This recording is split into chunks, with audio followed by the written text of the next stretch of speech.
Well, well, well. Mm. Unemployment data coming in lower. We're getting a very mixed signal across the board. Fed watch is not even budging. What does it all mean? Does it mean the market doesn't care? Well, until the futures markets open, we're going to have to pay close attention to the Fed watch because this data, it's giving us a truth about what's going on in the labor market. But remember, we don't have the full picture because what's going to come out is an article that says, yeah, even though the jobs data is showing that there are less people claiming benefit, this reading is a surprise. If you look at the ADP, yesterday it showed negative 32,000. So there's no jobs available. So what does it all mean, ladies and gentlemen? Well, is the recession effectively being confirmed, but they're not going to admit to it yet? I've always said this. The market is not the economy, and the economy is not the market. The economy is doing one thing, the market is showing another story. And the market usually tends to react far more sooner than what the economy is going to react to. You see, when we get interest rate cuts, the market, or should I say, the economy doesn't change straight away. It usually takes around 6 to 12 months for it to come into effect. But the market is like, Are we still going to get our rate cut? Yeah, let's just pretend that we are going to get it. Now, we've had a little bit of a pullback across the board. The figure itself at 191,000 has taken the street by surprise, but doesn't look like the street cares. But yet the market is not fully open just yet. In today's live stream, I'm going to break down a few things just to help you understand if or not we're going into a recession. And it's all based on one little curve. Priest. Good old beverage curve. And we're going to dive into that because it's just ticked over. We've just had a crossover. Now, I'm not talking about no moving average. I'm talking about data that they are receiving, which could suggest that we are really way overdue a recession. We need one. It has to happen. You can't have this expansion nonstop. But then again, you got BlackRock in its latest global outlook article saying that we're still risk on. Well, of course you'll be risk on. You manage nearly $12 trillion worth of assets. I mean, or even more. Why would you be worried about being risk on or not? You've got the liquidity there. Remember, they only hold $10 million worth of Bitcoin, and that was the money that was used to buy the stationery across the offices, and there was a little bit of change left, and they thought, okay, let's just buy a little bit of Bitcoin. You know? Remember, BlackRock does not hold the Bitcoin in the ETF. It's merely an AP. Authorized participant. Some of you watch collectors, no, it's not. Anyways, so the intros get a little crusty. Brother, what are you talking about? You're talking about crusts. The game that I'm about to spit now is probably going to make you a really cool person to talk to amongst your friends when they're like, should we buy Bitcoin? And you give them some flavor and they'll be like, what? Where did you learn that? And you'll say some random nut job on the internet who used to have hair, now he doesn't. Anyways. Hold on. Should we secure our bags already or wait until the day of the Japanese rate hike? Don't do nothing yet. Just chill. Let's break it all down. So, stocks hold steady after jobless claims report. Is there proof in that? Well, let's just go over and have a look. So, the last reading that we saw was 89.2% on the Fed watch. This is, for anyone that is new, the expectation of rate swap traders and where they think we are going to be with the interest rates. In 6 days' time, we're going to get a rate cut. And according to this, they think that there's an 89.2% chance that it's going to happen. Cool. So let's refresh this and understand where we are with it. Still the same. But the market's not fully open. We haven't got the futures traders trading just yet. Okay? So as it stands right now, it looks like everything is doing okay in terms of the bets. Going into the data, you see right here, 191,000. What the? 191,000? Well, that's just a little bit of a confliction, given that employers announced more than 71,000 layoffs last month. It's not marrying up. It says here, U.S. employers announced 71,321 layoffs last month, according to a Thursday report from the global outplacement firm Challenger, Gray and Christmas. Okay, so, okay then, cool. So what did the Challenger report say? Let's quickly refresh this. 23.5%. Okay. So what this does is it says a change in the number of job cuts announced by employers. Well, it's only come in at 23.5% when the previous reading was at 175.3%. So we got some wild fluctuations, but we don't have any consistency in the data. There's no consistency with it because we're still behind because of the blackout. In other words, the government shutdown. So is this a true representation of where we are with the labor market? It's not making sense. ADP itself came in at minus 32, so we know there's a bit of an issue. But if we look at the services PMI, it means that everything's doing all good. From purchasing managers' perspective, they all believe that everything's all right. And that does include employment. So where are we getting the idea of a potential recession? Well, check this out. The good old beverage curve, ladies and gentlemen, in front of you is a very important chart, which pretty much tells you whenever there is more people unemployed and less jobs being offered, the idea is you've got a recession. So when the blue line crosses over the red line, you've got more people unemployed. And when the red line's going lower, it means that there are less jobs being offered, which effectively leads to recession. Now, if you look closely, when if you zoom in on your phones, you can see these little gray areas. These gray areas here are recessions. Well, supposedly we had one back in 2020 when we had COVID, but that lasted 15 minutes and then we just went back to normal. We've not had a proper recession. We have not had a genuine contraction. We've not had a chance to absorb what has happened economically speaking. But if the economy keeps sustaining itself, then all that is left for the market, or should I say the powers that be, left to do is to just take each day as it comes. That's why Jerome Powell keeps on saying, we need data, we need data, we need data. And if the data doesn't conflict that, then we just need to stay on the same path that we've got already, which means that we should be getting a rate cut. But right now, this is where we are. The beverage curve has now crossed over. The blue line has crossed over the red line, which effectively tells us that there are more people unemployed in comparison to the number of jobs being offered.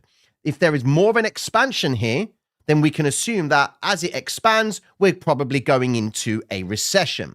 Now, let's just break down the logic of it. Are we going to go into a recession because of the labor market? Are we going in because of a financial situation? Well, not a financial situation. Credit spread. Look at it. We're doing fine. We are doing fine. And the reason being is because during times of uncertainty, the spread itself expands. So this blue line, if it starts to go up, there is uncertainty. There is a reduction in liquidity. People are pulling back. Right now, we've not done anything. We're not going anywhere. Look, if anything, it's actually curving downwards. Okay. So as long as this is doing very, very well, okay, and there's no logic that the market, or should I say, there is a problem in terms of credit, everything is good. And that's with interest rates being so high for such a long time. Now we're going to be getting the cuts. This is wonderful. When you see it spike, there is a credit issue. And that usually leads to investors pulling back and taking risk off. Speaking of risk off, check this out. Morning Minute says, well, the Morning Minute on Decrypt, BlackRock goes risk on for 2026, going into the BlackRock the Outlook. Okay, so they've sent this out to all investors, and what they're pretty much saying is that we are favoring risk on. They are favoring AI. So here is a list of stocks that are related to AI, but it's not just stocks. When you want to invest in the stock market, look at sectors. Okay. Look at what's going on inside. So we know the tech market is part of course, the bigger picture of AI. Now let's break it down to AI itself. What does that stem from? Okay, so we go into it. You got voice AI, you got robotics, automation, packaged enterprise AIs, defense AIs, AI-powered lending, AI deployments, native drug discovery, digital forensics. There are so many sectors that you can go into when it comes to AI. And according to BlackRock, these guys are going crazy with it. It says here that we have got, where is it? Still favor AI. It says here, we see the AI theme supported by strong earnings, resilient profit margins, and healthy balance sheets at large listed tech companies. Let me just increase this just to give you guys an understanding. And it says here, we like Japanese equities. Who's been banging on about Japanese equities, huh? Mr. Krusty. We've been banging on about this. Money's going to Japan. Warren's been loading up in Japanese stocks. BlackRock's pretty much telling you they're going into Japanese stocks. What ETF did I tell you guys to pay attention to? JNJ, JP Morgan's Japanese ETF. Look at it. Focus on it because it's all going to Japan. Okay? We're setting ourselves up. If we are going to go into a recession, then we're just going to experience a little bit of a drawdown. Economically speaking, the US has been expanding massively. Stocks are overvalued. There's going to be a rotation. Look at this. What are the odds of the US going into a recession? Says here that there was an instance where there was a 40% chance that the US was going to go into a recession. It's pulled back a little bit, but based on the data that's been released in regards to the labor market, we're not seeing true consistency with it, but we are getting the idea that there is going to be an influx of people unemployed, and we know that companies are laying people off, and they're just painting a nice little picture here to make Trump look good.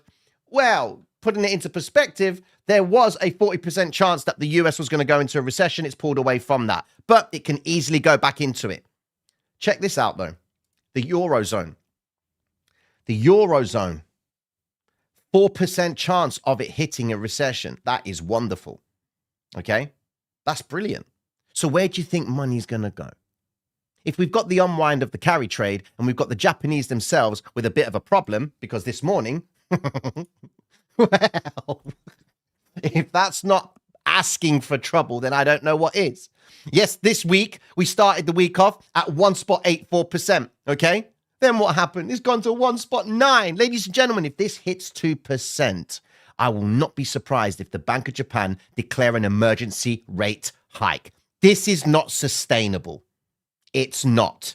And it does give investors the truth behind why they were buying up their bonds, their super long bonds. They were concerned. Why were you buying the bonds so much? The day when they stopped buying their own bonds, this thing here shot up. That tells you there's a problem and they need to address it. And the only way that they can address it is if they normalize policy. And in order to normalize policy, you increase your interest rates because you've been borrowing money at negative rates. Imagine going to a bank in Japan and be like, I'd like to borrow 500 million yen, please. And they're like, yes, sir. Okay, cool.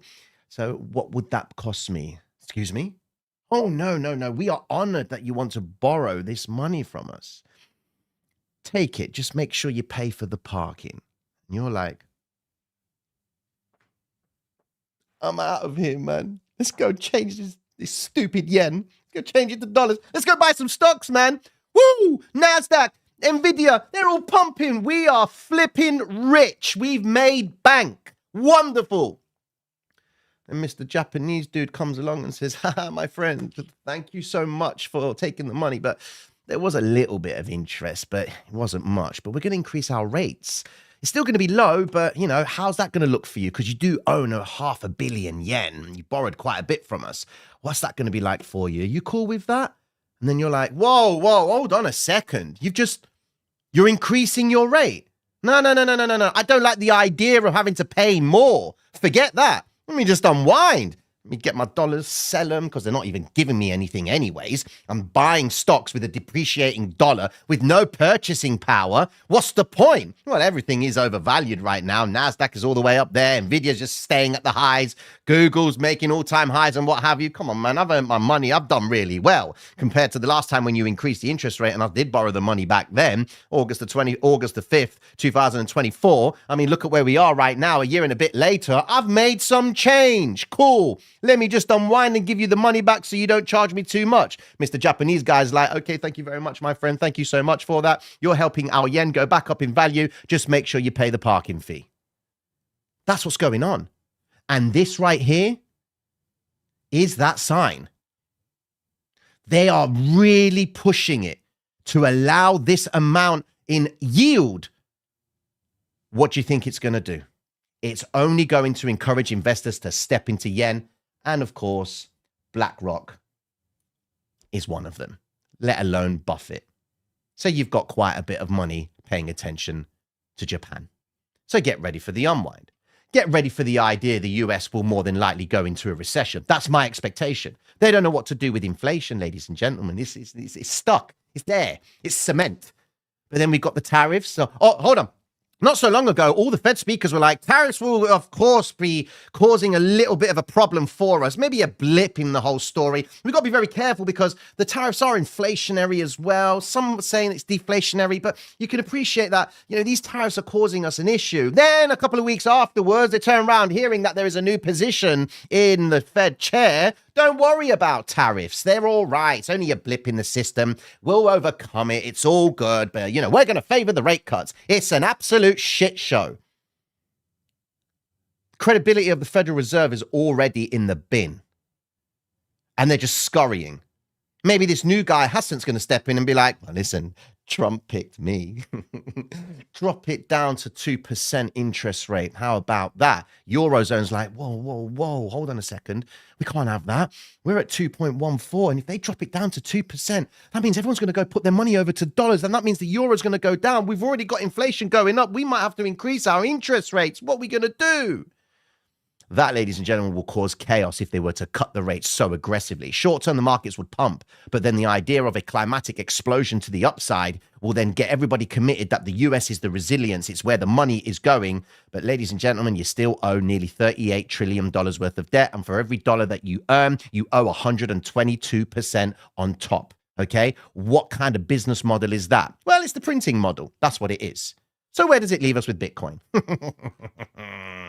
Bitcoin, what are you doing, sir? Well, besides the fact that BlackRock has been going crazy with Ethereum, with over 141 million ETF, 141 million Ethereum into the ETF, okay? They're doing all right. The ETF is all good. Like, let's just have a look. 22 hours ago, we saw quite a bit of accumulation from Coinbase going into BlackRock. So that's happy days.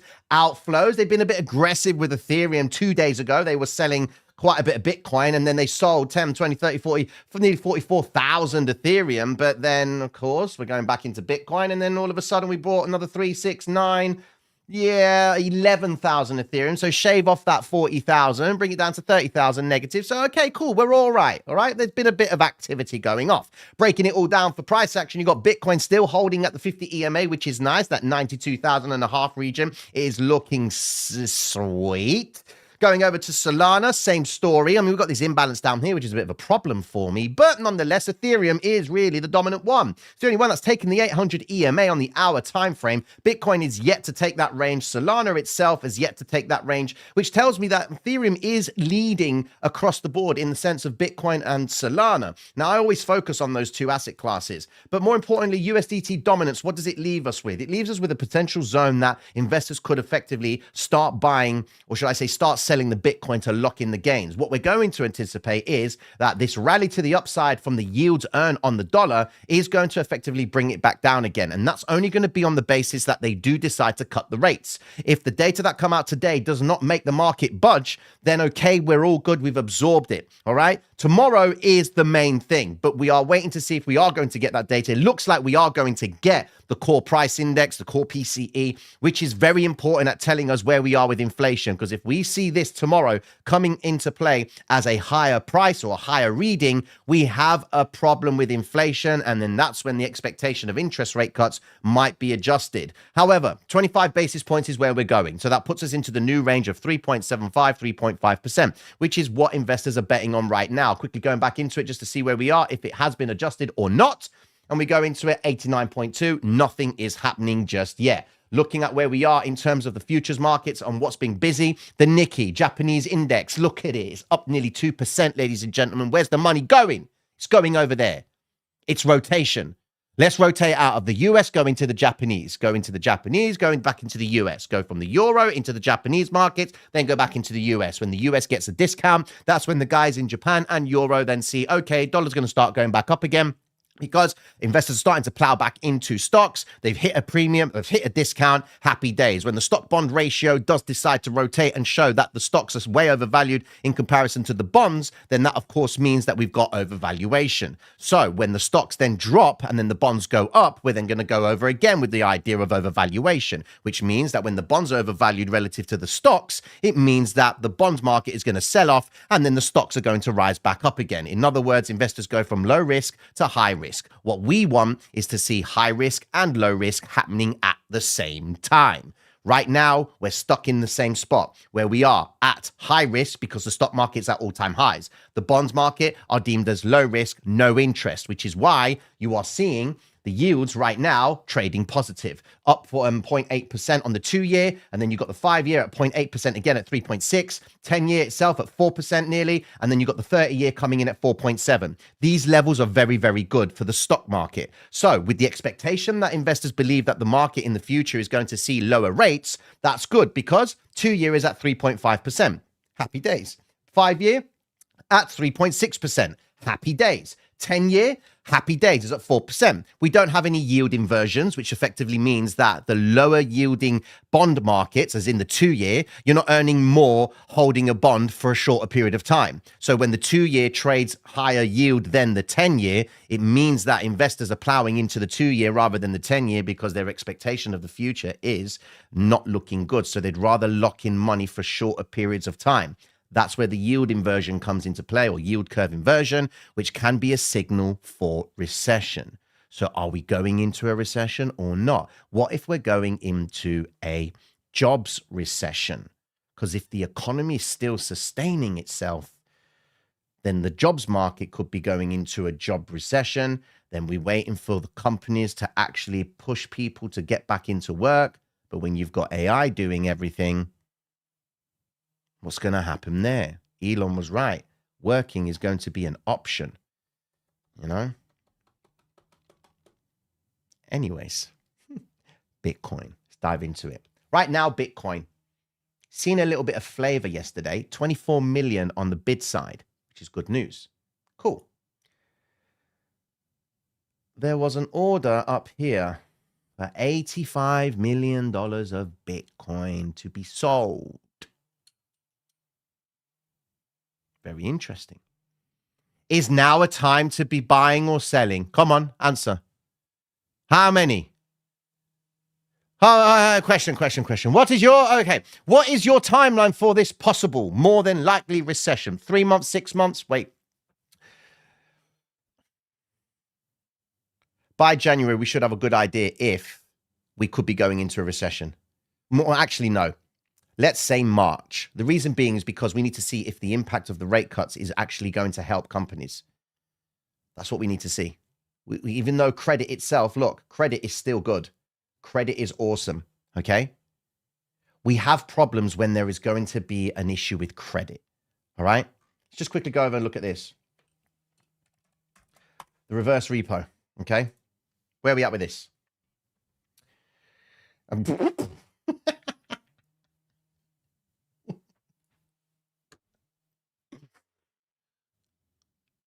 Let me show you something. Let me tell you something. Wait there. Wait. Look at this. Okay. Just to put it into perspective. All right. This is Bitcoin against the reverse repo. Right. So when the reverse repo goes down, Bitcoin goes up. When the reverse repo goes up, Bitcoin goes down. Right. Do you understand what that is? That's basically saying, okay, for those of you that don't know. Now, how many of you are in this live stream? Let's see. Okay, cool. 1,200 of you, but 230 of you are tuning in. So if you wouldn't mind rating the live, that'll be wonderful. A like, man. Come on. Like the stream. That's so dead. You know? I'm just like the stream. Anyways, help with the algo, man. We got to tell people the carry trade unwind. We got to let them know. Anyway, listen, for those of you that don't know what this is, all right, this is the reverse repo. And to quite simplify, what it tells you is this.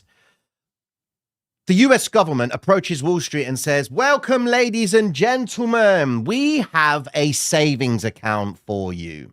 And if you borrow or, if you give us your money, what we'll do is we'll give you this payment or bond with interest. Okay. And then we'll buy it back off you the next day. Okay. So if you don't mind, come and use our savings account, which is what this is.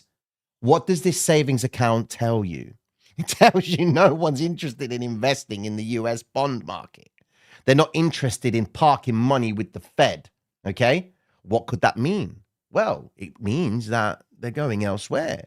Could mean that they're going over to the Japanese. It could mean they're going over to the euro. Okay. But the Eurozone is going to have a big readjustment in the actual purchases of bonds. Those of you who know, Priest, I know you know about this, where there's going to be now you have to put up the collateral to buy the bond before you didn't. Now you got to put up the collateral, which is effectively going to release 2 trillion euros worth of bonds to come out of that and go elsewhere. I mean, maybe here, maybe. Okay. If this starts to go up, that's a problem for Bitcoin. But if this stays lower, it means investors are seeking risk on, risk on, risk on. They want the risk, okay? So as long as this stays down and Wall Street's not interested in parking money in safer environments, Bitcoin continues to go to the upside, okay? So we really need this to stay down, all right? And as much as it doesn't really look good on the US, if US investors are not looking at buying the US debt, they'll just go and buy NVIDIA stock. Hopefully they'll go and buy Bitcoin stock, okay? So you can appreciate that we've got ourselves a very interesting story unfolding, okay? Is there a chance that we're already in a recession? The housing market is getting bad. Listen, until the GDP contracts for 2 quarters or more, logic says that we are in a recession, but it's not contracting. Before the US government shutdown, the GDP came in with a projection of 3.3%, right? Came in at 3.8. Okay, that's fine. Then they did the government shutdown and shaved 1.1% off the GDP, 11 billion. But it hasn't contracted, right? We could be going into a jobs recession, but we've got inflation. And the fact is this, if we didn't have inflation, then the logic of recession wouldn't be a problem.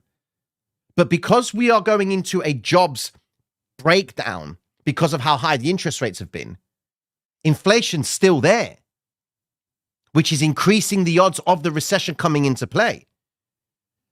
So we've got, the Fed does have a very difficult scenario. It's all triggers. Recession is based on triggers. Inflation, one trigger. Job slowdown, another trigger. Economic slowdown is another trigger. The ISM manufacturing has contracted 9 times, but the services PMI is expanding. There's nothing consistent, which is why investors are not really budging on the idea that even though we've had an increase in less people claim, look, it's come down now to 87. So they're not really concerned about it. They really aren't.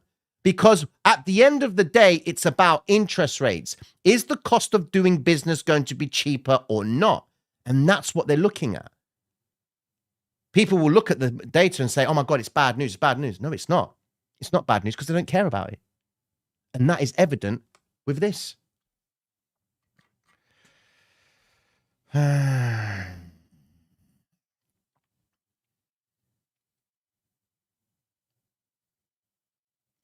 Questions?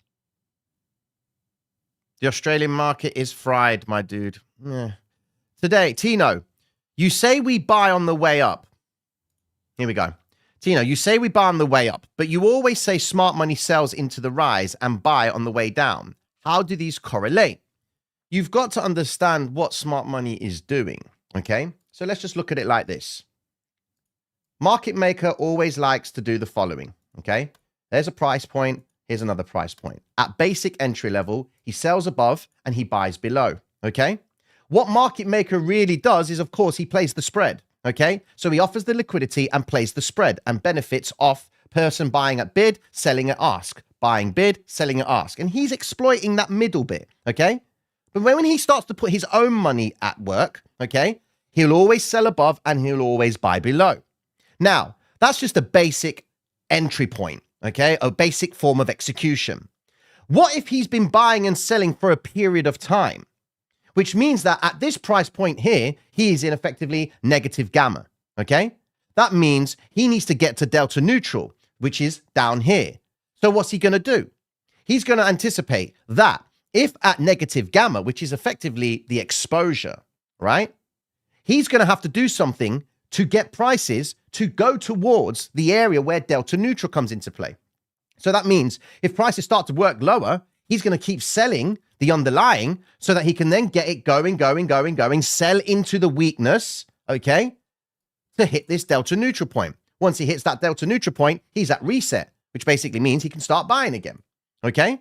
Now, in terms of smart money and dumb money, we know that smart money buys when prices drop. But depending on the strategy and depending on where they are in terms of risk, if they have to buy spot, okay, and buy as the rally is continuing, okay, then that's what they have to do to achieve the delta neutral stance, okay? What we don't know, ladies and gentlemen, is the depth of their purchases. We make the assumption that market maker has come in today and started buying here, okay? We don't know if he's been buying down here. We don't know if he's been buying, okay, all the way over here. And whatever's going on here is just him preparing himself for the exposure of this part. So that means he could be effectively in longs in Bitcoin from this range, all right? And in the meantime, he's selling to hedge himself at his loss over here, right? So that means if he's in a long here, certain futures, he will then effectively short it, futures, to cover what's going on over here. Or if he's long over here on futures, he could then effectively short futures again with options or various other tactics. He might be in spot here and then say, damn, I'm wrong. I need to protect myself. Let me short, go short future and back and forth. All right. They are not indefinite to one approach. It's all about their exposure of risk. And that determines the strategy that they deploy. What's the whole point of a quant trader? A quant trader is to eliminate the risk. What strategies is he going to do? There's machine learning, there's mean reversion strategies, there's all sorts of plays, okay? But the ultimate thing is, how do I achieve the risk off story? How do I maintain neutral behavior? Okay? So if he gets to neutral behavior at this price level, okay? I'm trying to abbreviate it just so I'm not confusing you all. But if market maker has been going long here, right? And he's effectively in a neutral stance over here, okay? If price goes in his favor, he's got himself a happy days scenario, okay?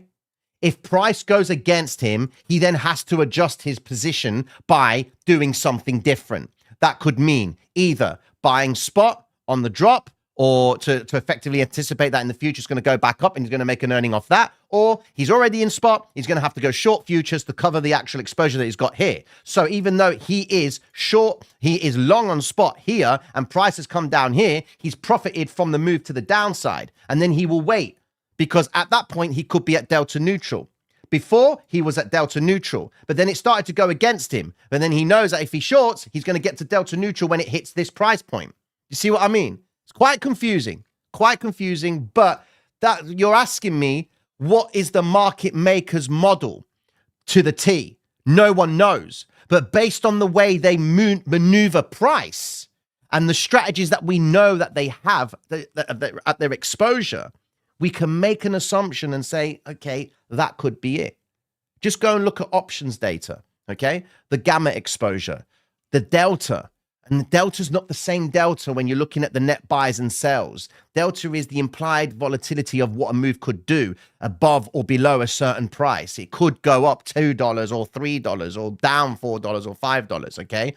So this is the game of finance, ladies and gentlemen. People think it's just an easy flipping game. It's not. There's so much to take into consideration in when you ask the question, Bitcoin up or down. It's laughable. It really is. Tina, can you help me understand the relationship between changing volume and price as per se of the system? How your teachings have entered the game, how teachings are how I have entered into the game. Look, man, yeah, we've got lots of questions here. I'll tell you what I'll do, all right? I'll tell you what I'll do. Because the market's opened up right now and we're starting to see some activity, the mood data's come in showing a lot of buys right now, which is all good. NASDAQ, look at NASDAQ, you absolute nut job. Just standard NASDAQ behavior. Listen, what I want you guys to do is this. I'm already prepared for what I'm going to do later on. I'm going to do another whiteboard session, okay? But I've already got my topic. But some of the questions that are coming through right now, I'm probably going to do another, I'm going to do another whiteboard session on what questions you guys have got, okay? So just before you leave the live, comment in the video, because it's going to load up as a video. Comment what you want to see on the whiteboard for tonight. I've already got the topic that I'm talking about, but if you guys come up with something really good, then I'll talk about it on the whiteboard. I'll maybe include it, okay? But with that being said, please trade safely, ladies and gentlemen, because this nut job right here is behaving the way it needs to behave. This is how you know the game is broken. The game is all over the spot when you have got a vector wick like this. Like, what on earth is happening here? This is a violation. This is why you have to trade the Asian session, ladies and gentlemen, because this thing right here is blood pressure worthy, heart attack worthy, crack for traders, widow makers, you name it. That's this asset right here. Welcome to trading NASDAQ, ladies and gentlemen. The ticker on BTCC is Tech 100. Tech 100. All right. Tino, which perfume do you... This Brer, what